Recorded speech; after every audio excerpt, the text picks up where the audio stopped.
നിങ്ങളുടെ മാതാപിതാക്കളുമായി നിങ്ങൾ സദാ ബന്ധം പുലർത്തിക്കൊണ്ടിരിക്കണം. കാരണം ആ മാതാപിതാക്കളാണ് ഒരുപാട് പ്രതീക്ഷകളോടുകൂടി നിങ്ങളെ ഈ ക്യാമ്പസുകളിലേക്ക് പറഞ്ഞു വിട്ടത്. അവർക്കൊരുപാട് സ്വപ്നങ്ങളുണ്ട് നിങ്ങളെക്കുറിച്ച്. ആ സ്വപ്നങ്ങളൊക്കെ അവരിങ്ങനെ താലോലിച്ച് നിങ്ങൾ അവസാന സർട്ടിഫിക്കറ്റും വാങ്ങി കോൺവെക്കേഷന്റെ ദിവസത്തിൽ നിങ്ങൾ സർട്ടിഫിക്കറ്റുകളും ബിരുദങ്ങളൊക്കെ വാങ്ങി പുറത്തേക്കിറങ്ങി വരുന്ന കാഴ്ച കാണാൻ അവർ കാത്തിരിക്കുകയാണ്. ഒരുപാട് മോഹങ്ങളുണ്ട് അവർക്ക്.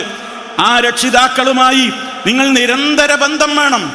ഏത് ഫീസ് കഴിഞ്ഞു, അല്ലെങ്കിൽ എനിക്ക് ഫീസിന്റെ അടക്കാനുള്ള സമയം കഴിഞ്ഞിട്ടുണ്ട് എന്നുള്ള കാര്യത്തിന് വേണ്ടി മാത്രമായിരിക്കരുത്. പല വിദ്യാർത്ഥികളും അവരുടെ മാതാപിതാക്കളുമായി ബന്ധപ്പെടുന്നത് ഫീസ് കിട്ടാനും സാമ്പത്തികമായ കാര്യങ്ങളൊക്കെ ലഭിക്കുവാനും വേണ്ടി മാത്രമാണ്. ചിലരൊക്കെ അത് ഉമ്മയിൽ ഒതുക്കും, ഉമ്മയെ കൊണ്ട് ഉപ്പയോട് പറയിപ്പിക്കും.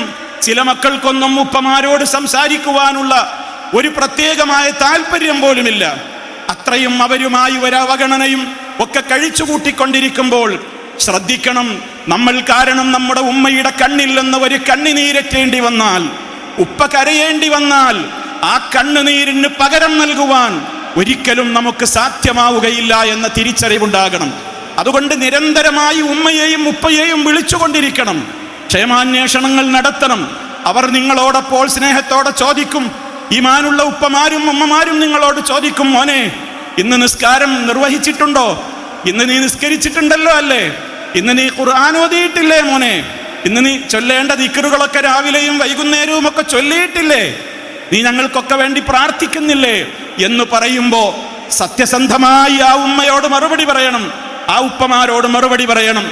അങ്ങനെ സത്യസന്ധമായി മാതാപിതാക്കളോട് നിങ്ങൾ അങ്ങോട്ടും അവർ നിങ്ങളോട് ഇങ്ങോട്ടും ഇടപെടുന്നവരോ നല്ല അന്തരീക്ഷം നിങ്ങൾ കൃത്യമായി നിലനിർത്തുകയാണെങ്കിൽ ഇടയ്ക്കിടെ ഉമ്മയും ഉപ്പയും നിങ്ങളെ അന്വേഷിക്കും. നിങ്ങൾ അങ്ങോട്ട് പങ്കുവെക്കുമ്പോൾ ഈ കാര്യങ്ങളൊക്കെ നിങ്ങളുടെ മനസ്സിലുണ്ടാകും. ഉമ്മയും ഉപ്പയും ഒക്കെ അകലെയാണ്, ബന്ധുമിത്രാദികളൊക്കെ അകലെയാണ്.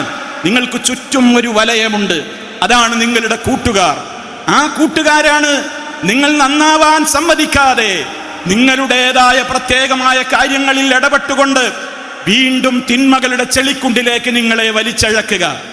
ആ രൂപത്തിലുള്ള കൂട്ടുകാരാണോ? വളരെ ജാഗ്രത വേണം.